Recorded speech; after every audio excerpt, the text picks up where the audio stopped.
Mis hermanos, buenas noches, ¿cómo están? Qué bueno, qué bueno. Vamos a empezar con una oración. ¿Alguien tiene alguna petición de oración que le gustaría compartir? Porque sé que todos tenemos peticiones de oración.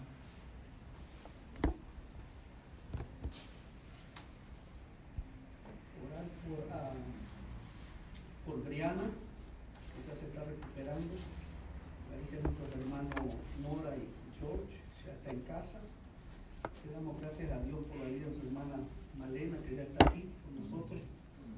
Gloria a Dios. Orar por todos aquellos que están en este momento atravesando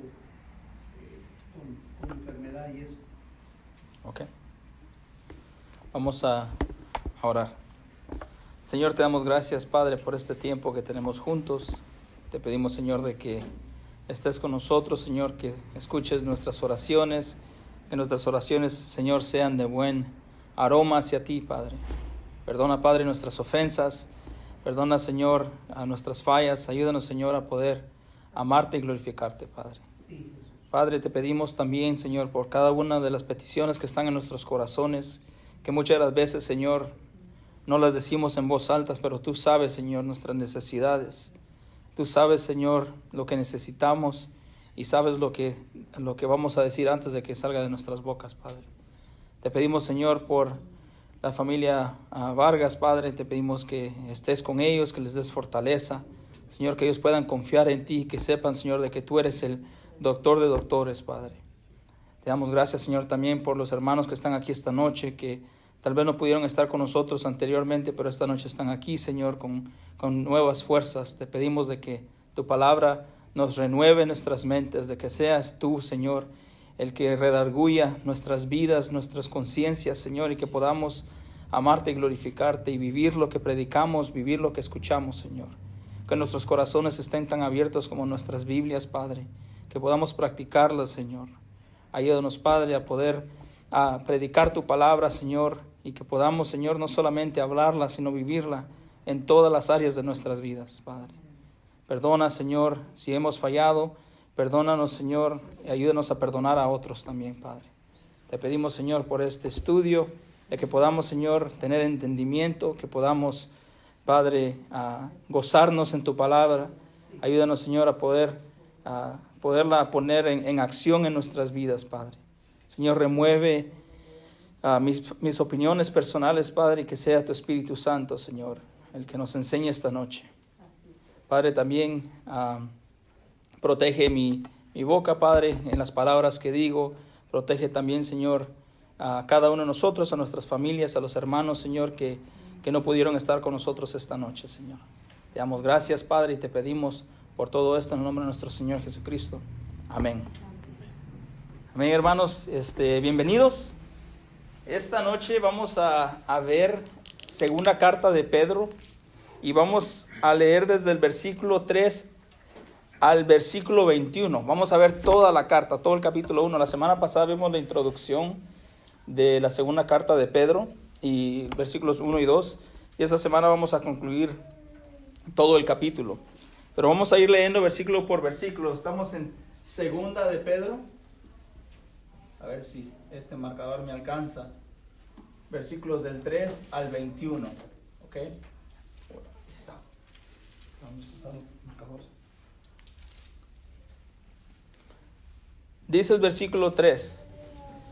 Cuando nosotros leemos versículos 3 y 4, vamos a ver un enfoque.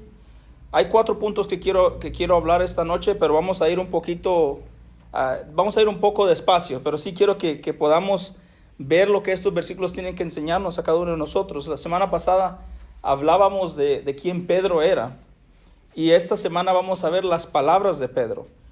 Este libro tiene 3 capítulos y este libro es conocido como el último adiós de Pedro.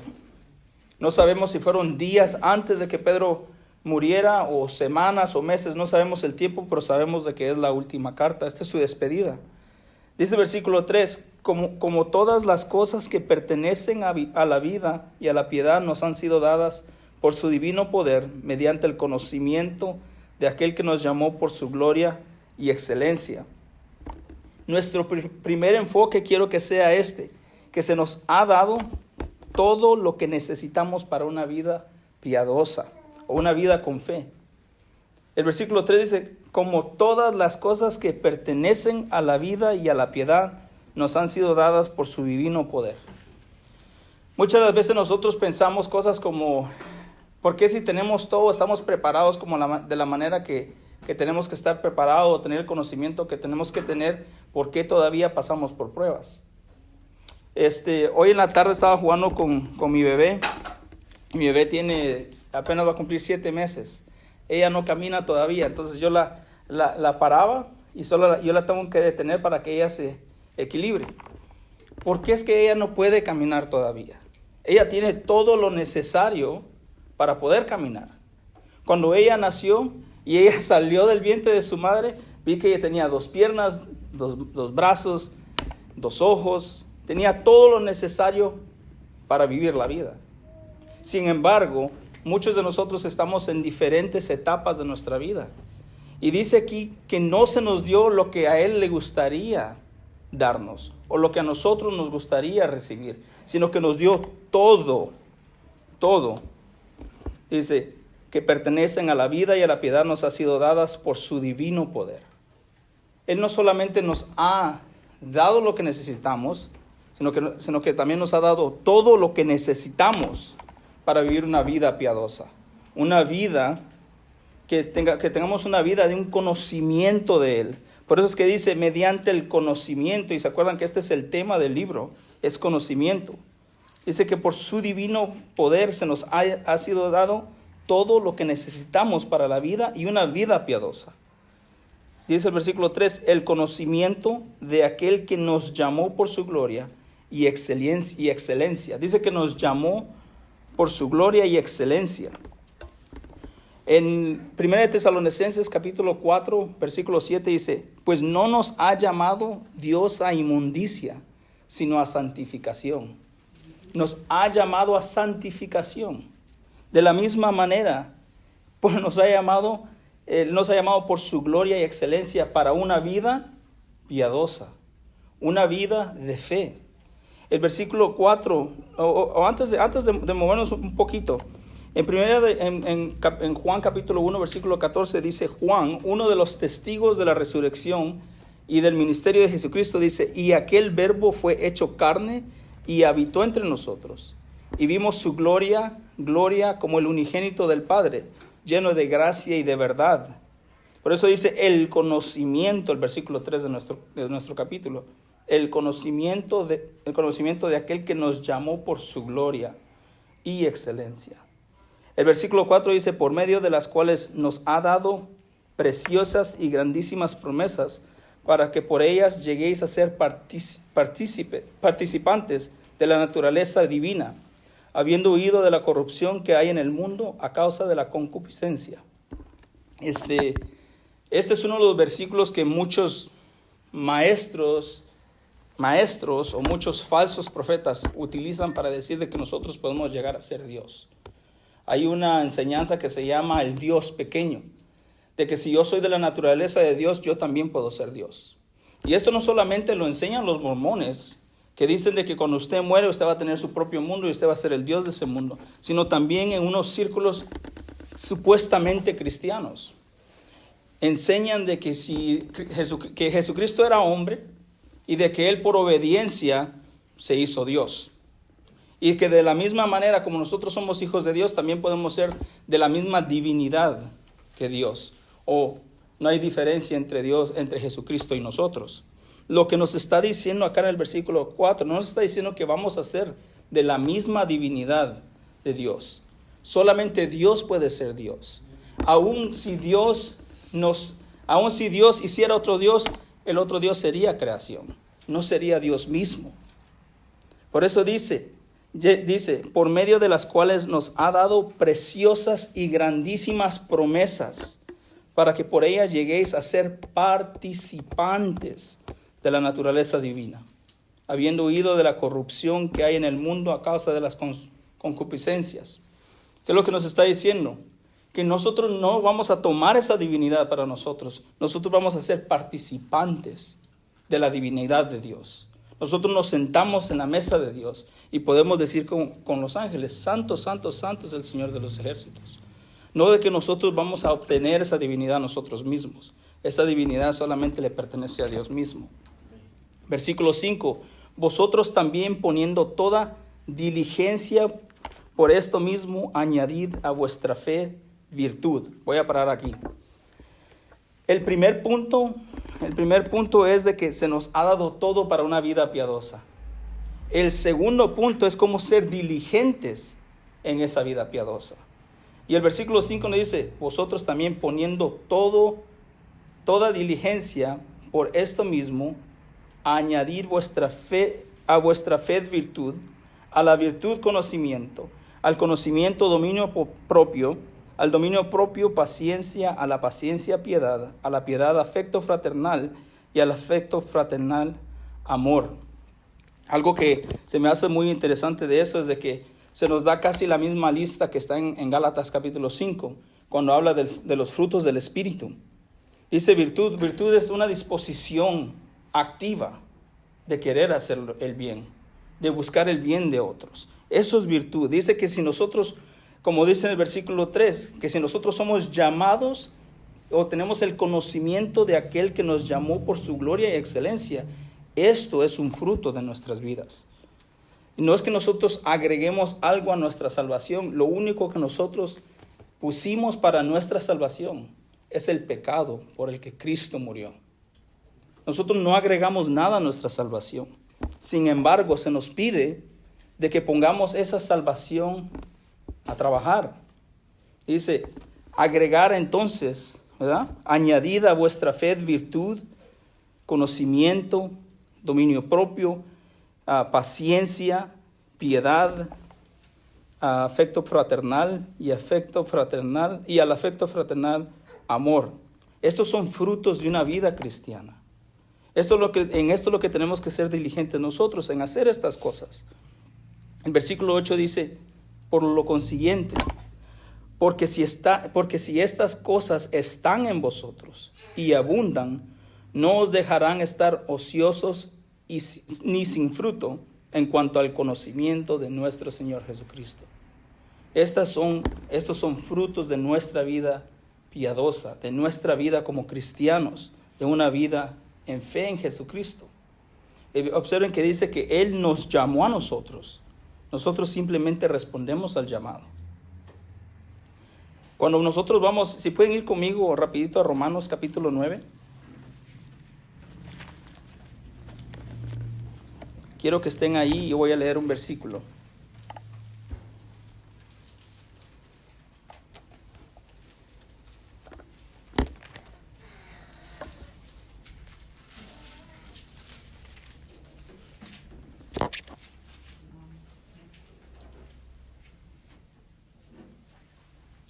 Perdón, dije capítulo 9, capítulo 1, perdón.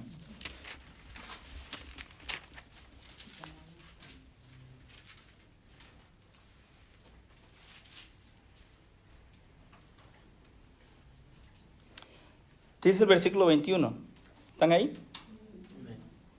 Pues habiendo conocido a Dios, no le glorificaron como a Dios, ni le dieron gracias, sino que se envanecieron en sus razonamientos y su necio corazón fue entenebrecido. Profesando ser sabios, se hicieron necios y cambiaron la gloria de Dios incorruptible en semejanza de imagen de hombre, corruptible, de aves, de cuadrúpedos y de reptiles. Esto está hablando de los inconvertidos, de las personas que no son convertidas al cristianismo o a los no creyentes. Está hablando que dice que ellos están ciegos, ellos niegan a Dios. Cuando nosotros llegamos al versículo 9 de segunda de Pedro capítulo 1 dice, pero el que no tiene estas cosas, las cosas de las que acabamos de hablar, de la virtud, del conocimiento, dominio propio, etcétera, nos dice esto, pero el que no tiene estas cosas tiene la vista muy corta, es ciego, habiendo olvidado la purificación de sus antiguos pecados. En Romanos se está hablando para los no convertidos, para los no creyentes. Pedro los está comparando a un necio, a un no convertido, a estos cristianos que estaban en este tiempo. Le dice, estos son los frutos del cristianismo. De esta manera deben de actuar ustedes. Dice, pero el que no tiene esos frutos es tal y como ese necio. Es tal y como no creyente. ¿Y cuántos creyentes hay hoy día de que actúan y caminan sin piedad, sin conocimiento de Dios, sin paciencia, sin virtud, sin amor fraternal? Estas son cosas que nosotros debemos de aplicar, cosas que debemos nosotros de poner a ejercitar todos los días de nuestras vidas. ¿Por qué? Porque se nos ha dado todo esto, todo lo que se requiere para una vida plena, para una vida piadosa y una vida de verdad, ya se nos ha dado. Y estos solamente son los frutos. Por eso es que él dice, por los frutos los conoceremos. Por sus frutos los conoceremos. Entonces, el versículo 10 nos dice lo siguiente, y aquí es donde voy a tomar una pequeña pausa. El versículo 10 y 11. El versículo 10 dice, por lo cual, hermanos, tanto más procurar hacer firme vuestra vocación y elección, porque haciendo estas cosas no caeréis jamás, porque de esta manera os será otorgada amplia y generosa entrada en el reino eterno de nuestro Señor y Salvador Jesucristo. Aquí está la primera observación que yo quiero que estudiamos esta noche. Dice, por lo cual, hermanos, el versículo 10, tanto más procurad hacer firme vuestra vocación y elección. Mucha de la gente dice que todos somos hijos de Dios, cuando en realidad no todos somos hijos de Dios. Todos somos creación de Dios, pero solo los elegidos son hijos de Dios. Hay 4 clases de personas que existen en el mundo en realidad. El primer tipo de persona son los no salvos o los no creyentes que saben que no son salvos. Luego están los salvos que no están seguros que sí son salvos.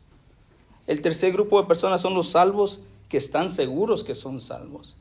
Y el cuarto son los no salvos que piensan que están salvos. Cuando Pedro nos está diciendo acá y nos dice, curar, hacer firme vuestra vocación y elección, está diciendo, estén seguros de su salvación, estén seguros de su elección. El problema es de que hay muchísima gente de que piensa que son salvos y no lo son. Por eso es de que en Mateo, cuando vamos a Mateo, llegan a Jesucristo y le dicen, Señor, yo curé gente en tu nombre.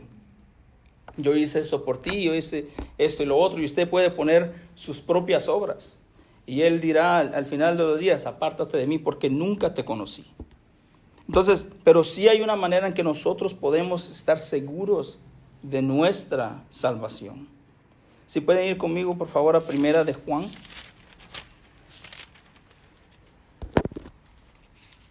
Capítulo 5.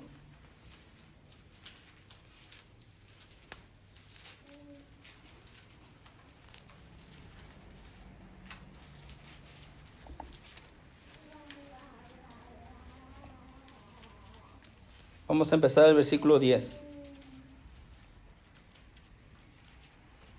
Así como Jesucristo dirá, apártate de mí porque nunca te conocí, también nosotros como cristianos, verdaderos creyentes en el Señor, podemos estar seguros de que sí. Si hay alguno esta noche que no está seguro de su salvación, espero que esto les ayude. Versículo 10 dice, el que cree en el Hijo de Dios tiene el testimonio en sí mismo. El que no cree a Dios le ha hecho mentiroso porque no ha creído en el testimonio que Dios ha dado acerca de su Hijo. Y este es el testimonio, que Dios nos ha dado vida eterna y esta vida está en su Hijo. El que tiene al Hijo tiene la vida. El que no tiene al Hijo de Dios no tiene la vida. ¿Cuál es nuestro tema? ¿Cuál es nuestro tema de nuestro libro? ¿Cuál es el tema del libro de Segunda de Pedro? El conocimiento. Versículo 13. Estas cosas os he escrito a vosotros que creéis en el nombre del Hijo de Dios, para que sepáis que tenéis vida eterna, y para que creáis en el nombre del Hijo de Dios. Y esta es la confianza que tenemos en Él, que si pedimos alguna cosa conforme a su voluntad, Él nos oye. Es más, el título del versículo del 13 al 21 dice, el conocimiento de la vida eterna. Podemos estar seguros de nuestra elección, podemos estar seguros en ella. Ahora, hay algo que voy a tomar el atrevimiento de enseñar. Es algo que se llama, para los que están tomando notas,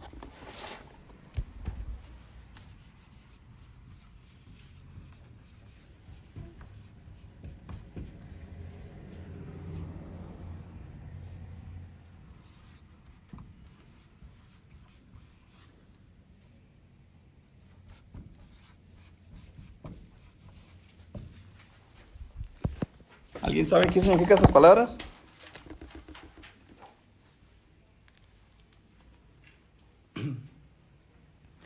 La Biblia enseña de que nosotros somos salvos por gracia, por medio de la fe. ¿Ok? Cuando vamos nosotros a Efesios capítulo 2, si quieren ustedes pueden ir ahí. Si no, yo voy ahí, el versículo. Efesios capítulo 2, empezando del versículo, en realidad empieza desde el versículo 5. Pero si empezamos del versículo 8, dice lo siguiente. Porque por gracia sois salvos por medio de la fe, y esto no es de vosotros, pues es don de Dios, es regalo de Dios. No por obras para que nadie se gloríe, porque somos hechura suya, creados en Cristo Jesús para buenas obras, las cuales Dios preparó en antemano para que anduviésemos en ellas. Entonces, en cuanto a regeneración, ¿ok? Y justificación, esto es obra de Dios. ¿Qué quiere decir esto? De que no importa las obras que nosotros hagamos, no cuentan nuestras obras.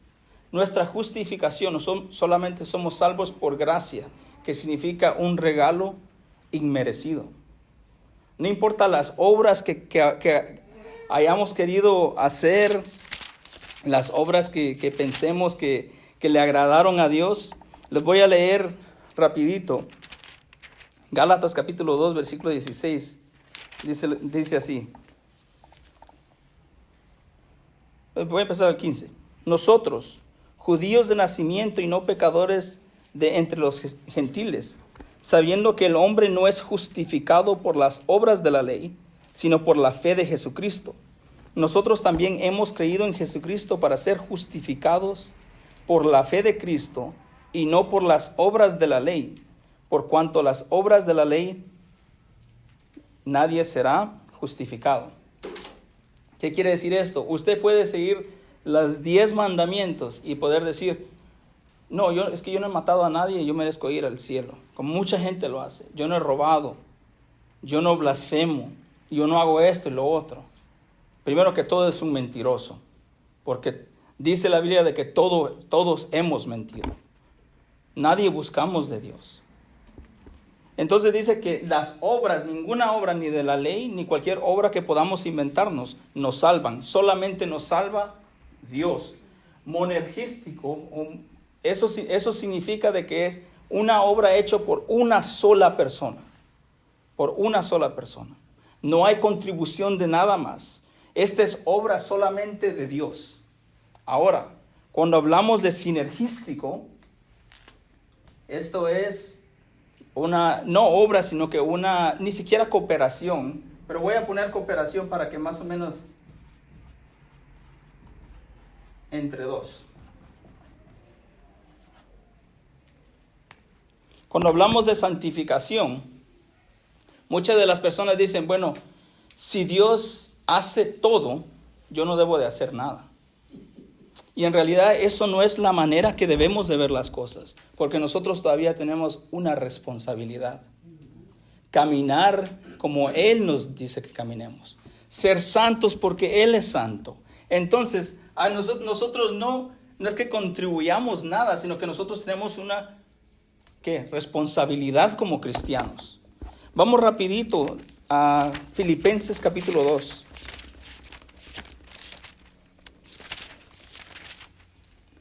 Y vamos a empezar en el versículo 12.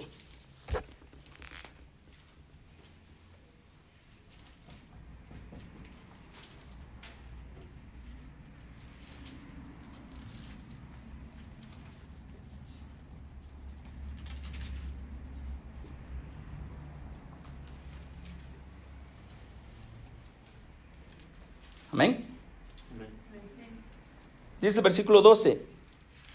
Por tanto, amados míos, como siempre habéis obedecido, no como en mi presencia solamente, sino mucho más ahora en mi ausencia. Ocupados, esta palabra acá, ¿ok? Ojo, en esta palabra. Esta palabra significa obra o trabajo. En el griego la palabra que se usa es una palabra que requiere, que significa que es algo de trabajar, algo que se obra. Pero ya establecimos de que no somos salvos por obras, sino por fe. Dice, por tanto, amados míos, como siempre habéis obedecido, no como en mi presencia solamente, sino mucho más ahora en mi ausencia. Obraos o ocupaos en vuestra salvación con temor y temblor. Si nosotros no ganamos nuestra salvación, ¿por qué es que nos dice de que obremos esa salvación? Porque tenemos responsabilidad como cristianos. Por eso dice, no somos salvos por obras, pero sí para obras, las obras del Señor. Dice el versículo 13, porque Dios es el que en vosotros produce así el querer como el hacer por su buena voluntad.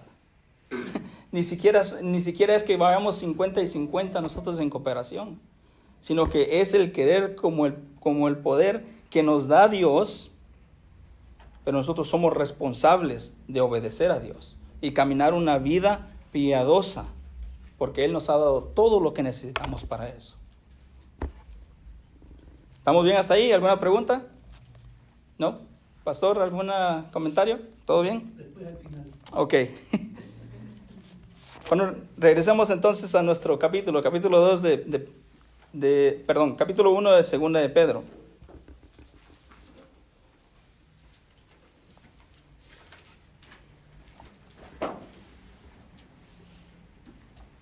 Dice, por esto yo no dejaré de recordaros siempre estas cosas, aunque vosotros las sepáis y estéis confirmados en la verdad presente. Esto básicamente está diciendo, aunque ustedes sepan estas cosas, yo no me voy a cansar de repetírselas. Por esto yo no dejaré de recordaros siempre estas cosas, aunque vosotros las sepáis y estéis confirmados en la verdad presente. El problema no era que no supieran la verdad para muchos. El problema era el versículo 13. Pues tengo por justo en tanto que estoy en este cuerpo, el despertaros con amonestación.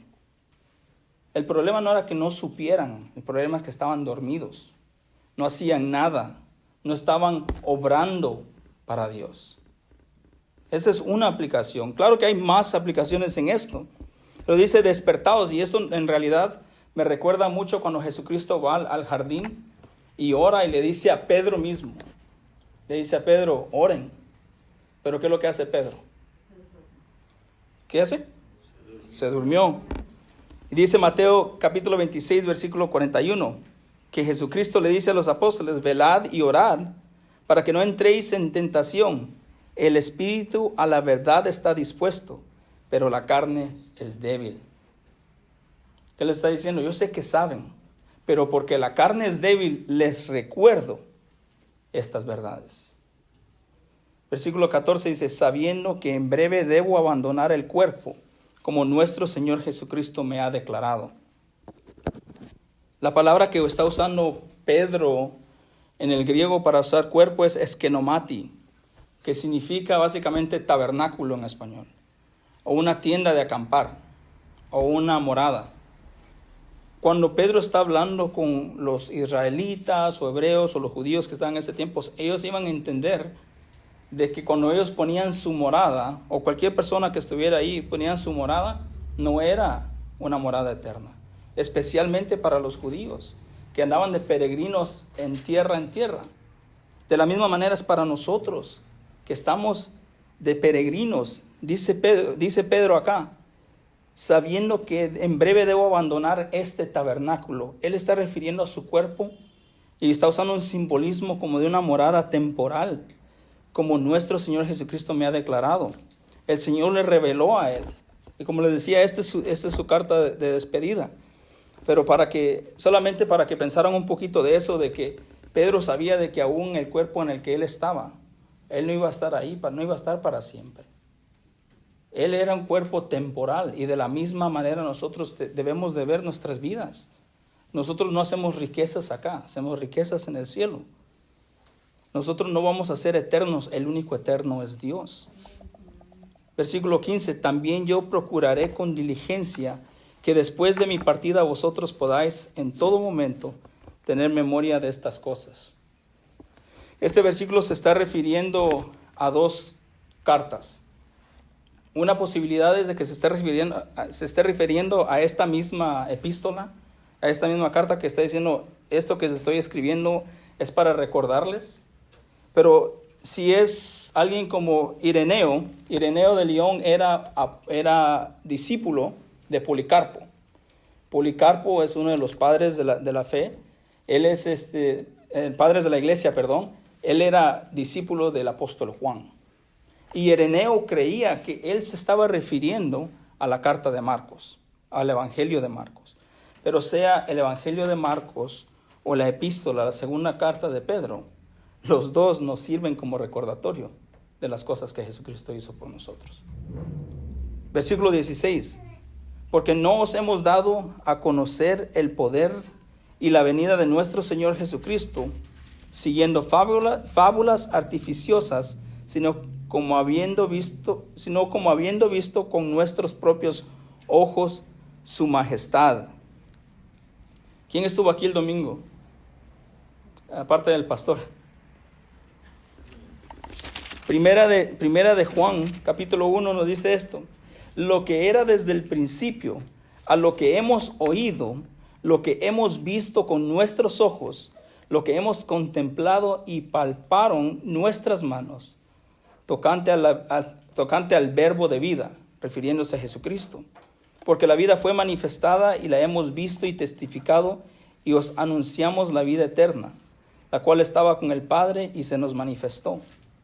Esto es también referencia a decir, vino en su gloria y vimos su gloria. De Juan capítulo 1, versículo 14.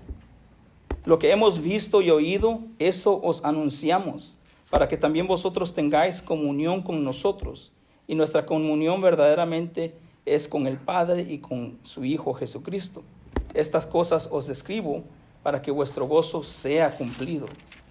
Cuando Pedro nos está diciendo en el versículo 16, porque no hemos dado a conocer el poder y la venida de nuestro Señor Jesucristo siguiendo fábulas artificiosas, está diciendo, a mí nadie me lo contó.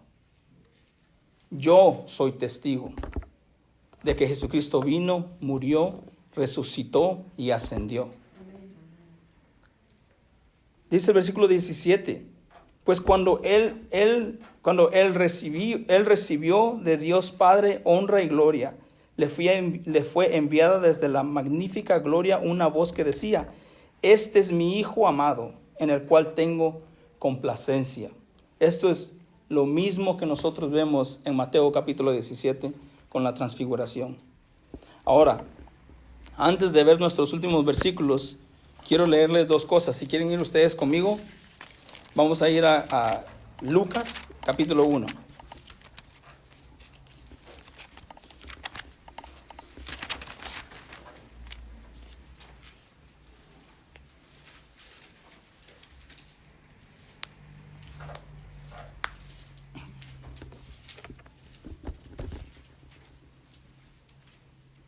Amén.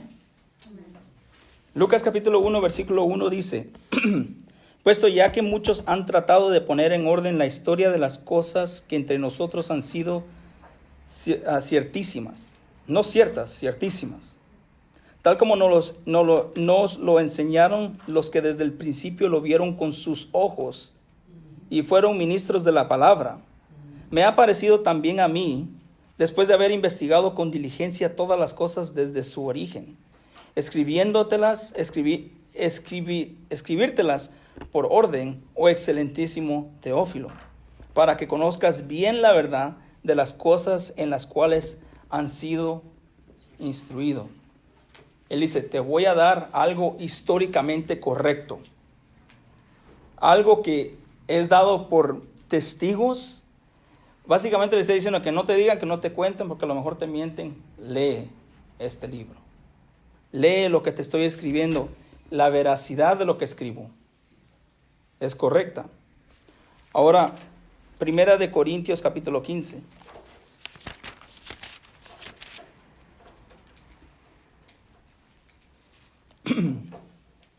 Versículo 1.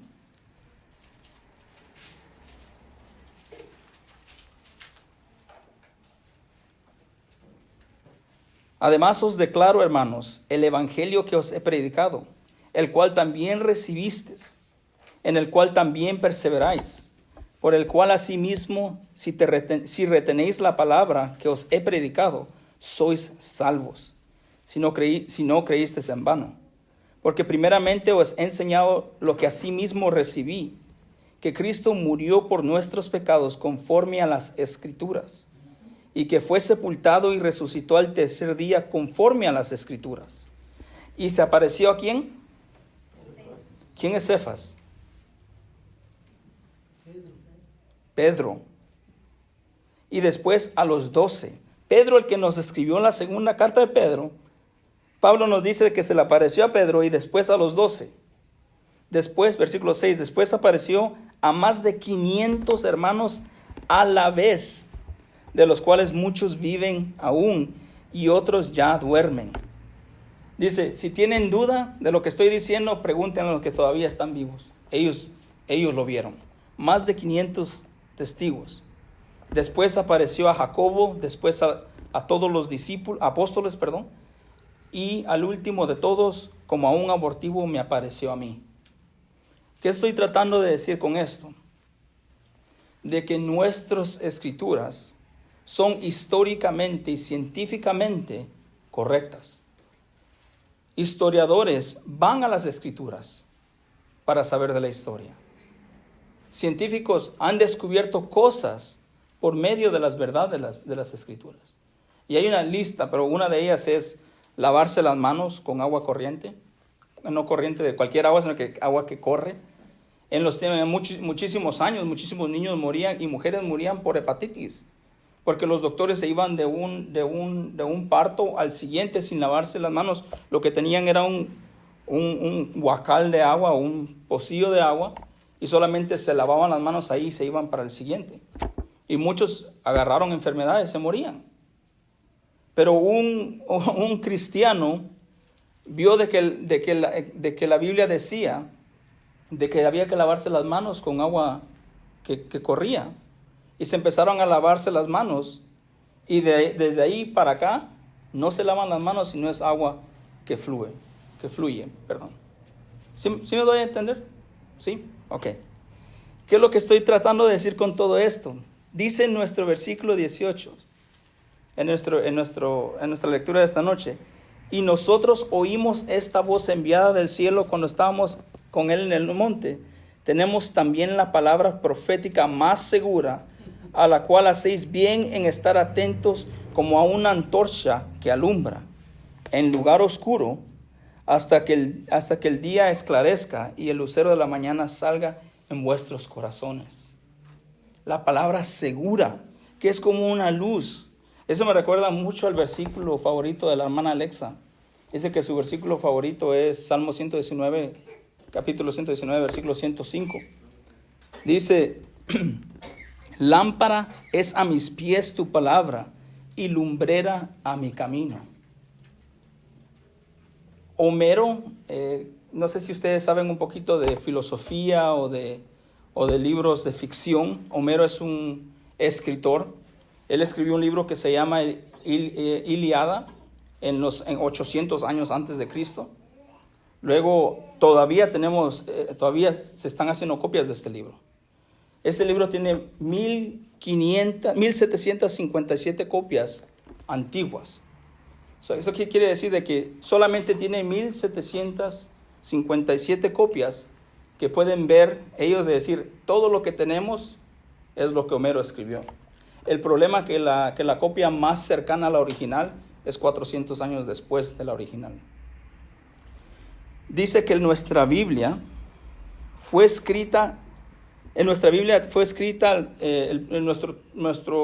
Nuevo Testamento fue escrito entre el año 50 y el año 100. Nuestra primera copia, la copia más cercana al original que tenemos, es 30 años después.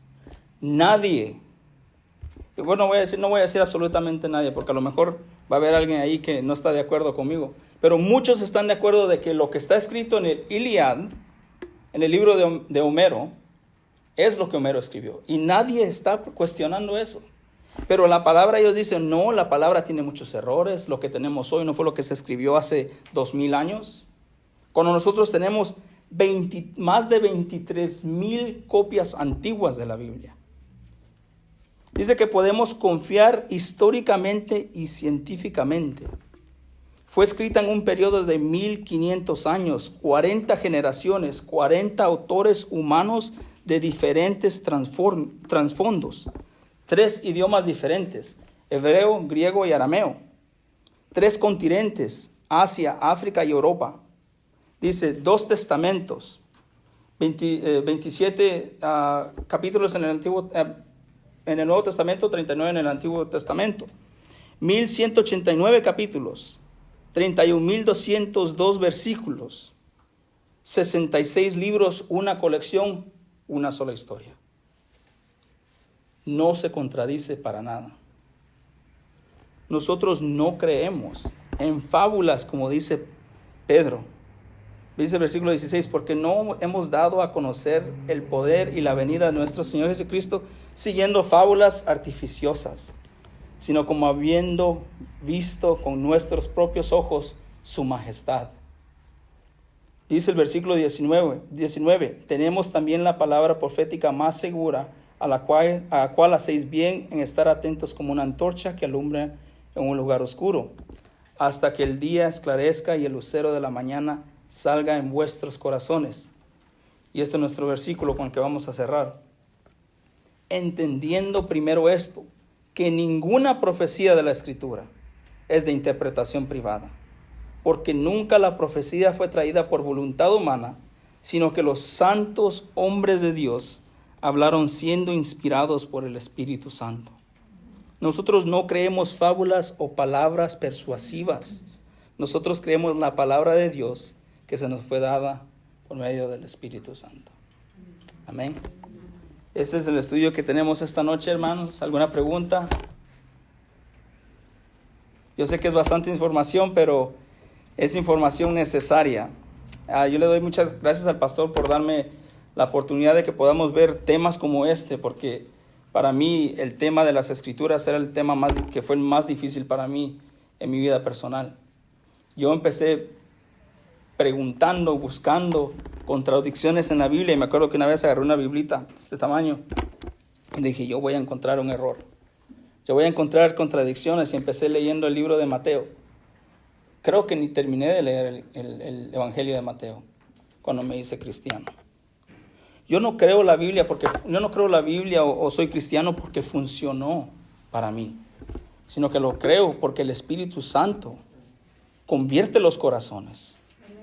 Hay muchas religiones que dicen que ellos creen, o por ejemplo, el que va, pobrecito, los estos de los Alcohólicos Anónimos, sigo diciendo ellos. Dice, bueno, los Alcohólicos Anónimos sirven porque a mí me sirvió. Muchas personas pueden decir, bueno, yo soy salvo porque una ardilla se me cruzó y por eso soy salvo.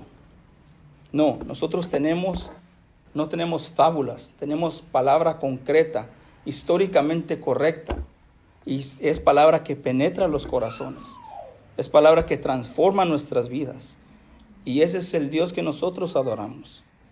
Amén. Señor, te damos gracias por tu palabra, te damos gracias, Señor, por este tiempo y este estudio. Señor, ayúdanos a poder digerir esto, Señor, aplicarlo, que podamos, Señor, ir a tu palabra, estudiarla, meditarla, Señor. Ayúdanos, Padre, a poder ser más como tú, a poder aplicar, Señor, y poder entender de que tenemos todo en ti, Señor, y de que tú nos das todo para la vida de sabiduría, una vida con fe, de que podamos recordar, Señor, de que tú eres Dios, de que a dónde podemos ir si tú tienes palabras de vida eterna, Señor. Te pedimos, Padre, que estés con nosotros esta noche, que nos des descanso, que puedas, Señor, bendecir nuestra semana. Y te pedimos, Padre, por todo esto en nombre de nuestro Señor Jesucristo. Amén. Un par de comentarios solamente. Damos gracias a Tomás por la enseñanza muy buena. Un par de comentarios porque justamente lo que estamos viendo aquí es lo que estamos estudiando los días o analizando los días domingos en la carta de Juan, que son cartas escritas con el mismo propósito. Aprender a discernir entre la verdad y la mentira, entre la falsedad y la mentira. Y esta carta van de la mano con la primera carta de Dios. Podemos decir todo lo que necesitamos, como dice ahí, todas las cosas que pertenecen a la vida de Dios, todo lo que necesitamos ya nos fue dado. Primero por conocer a Cristo y después porque nos queda la palabra de Dios. Por ejemplo, lo que hablaba aquí, esto es muy bueno saberlo porque lo vamos a escuchar. ¿Qué significa esta palabra? Monergístico. Básicamente significa trabajar solo. Y esta palabra significa trabajar juntos. Por ejemplo, en la salvación nosotros creemos esto por la palabra de Dios. ¿Ok? La Iglesia Católica Romana enseña esto. Que usted tiene que trabajar junto con Dios para ganarse la salvación. Eso es lo primero. Otra cosa que estaba viendo aquí, cuando dice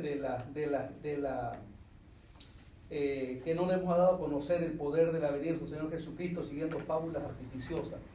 Miren qué fácil, hermano, cuando uno estudia la palabra de Dios. ¿Usted quiere detectar una secta? ¿Usted quiere detectar una secta? No escuche lo que le cuenta, lo que le dice. Vaya al origen, donde comenzó. ¿Sabe cuál es la secta más grande en México? Después de la Iglesia Católica Romana, la Luz del Mundo. ¿Cómo comienza la Luz del Mundo? Con un señor que era soldado revolucionario en la revolución allá con Pancho Villa. Un día tuvo un sueño y en el sueño se le apareció un ángel y le dijo: tú te llamas Eusebio, te voy a cambiar el nombre, no te vas a llamar Eusebio, te vas a llamar Aarón, y ahora tú vas a ser el apóstol que va a levantar, como se dice, la iglesia ha quedado corrompida a través del tiempo, tú vas a llevar a la iglesia al origen. O sea, ahí tenemos la primera señal. No con la palabra de Dios, con un sueño. Los mormones. José Smith tuvo un sueño, se le apareció un ángel y le dijo: te voy a dar otro testamento. El libro del Mormón, que ellos le llaman el tercer testamento. Falso. La Iglesia Católica. La Iglesia Católica, donde se desvía, cuando le dan la infalibilidad al Papa. Lo que el Papa dice es palabra de Dios.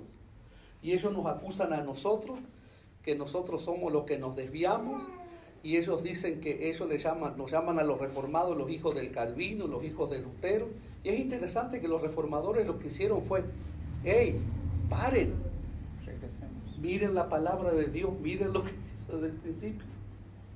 Adventista del séptimo día, Elena G. de White, tuvo un sueño, tuvo una revelación y Dios le dio el espíritu de profecía, como le llaman. Entonces ellos van a la Biblia y a ver qué dice el espíritu de profecía.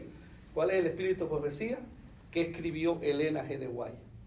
Entonces ahí tienen un montón que lo vamos a ver. Después que terminemos esto vamos a estudiar algunas cosas importantes. Por ejemplo, todas las dietas. Ellos dicen: hay que ir a las dietas que Dios nos dio.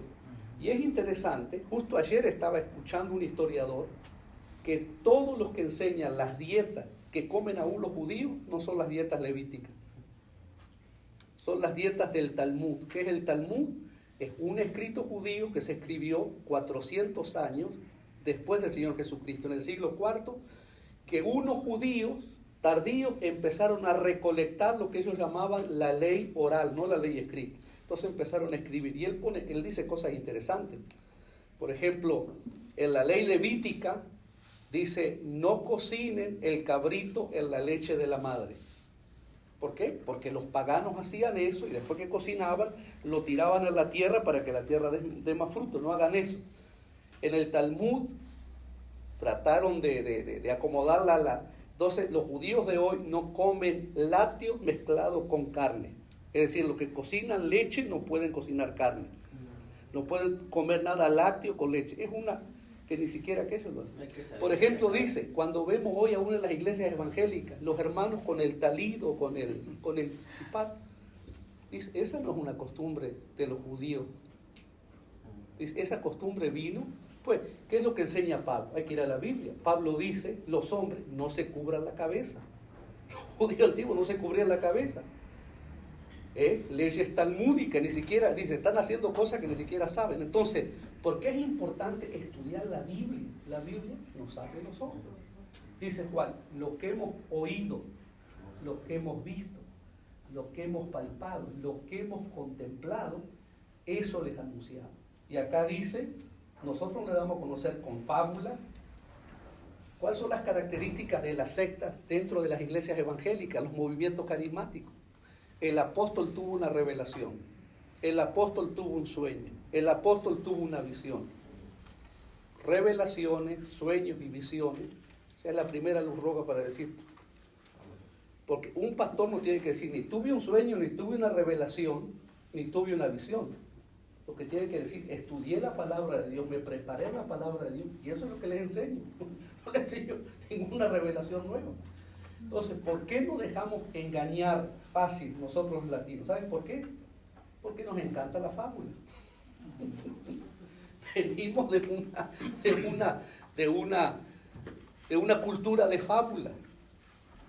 Y esto lo podemos, cuando nos sentábamos con la abuelita, y la abuelita nos contaba que por acá pasó no sé quién, y el brujo en una escoba, y quiso esto, y quiso esto, en el Evangelio nos atrae. Pero quería solamente hacer esos comentarios. Lo importante de permanecer.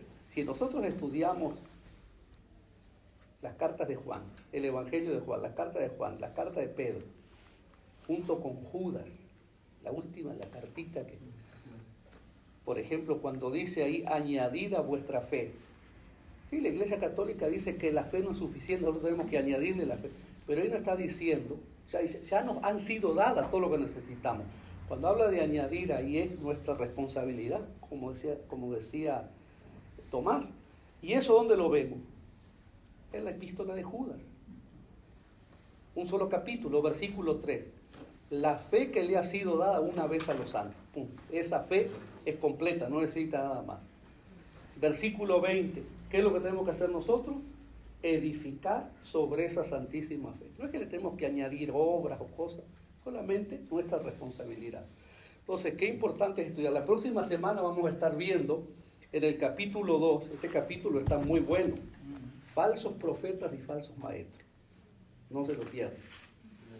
Y el día domingo, en el servicio, vamos a estar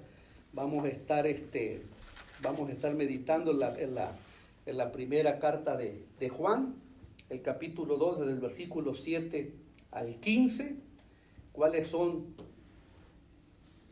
las características de un verdadero cristiano. Amén. Así que Dios me los bendiga. No se los pierdan. Si trajeron la ofrenda, la pueden dejar aquí adelante. Y espero que hayamos aprendido algo.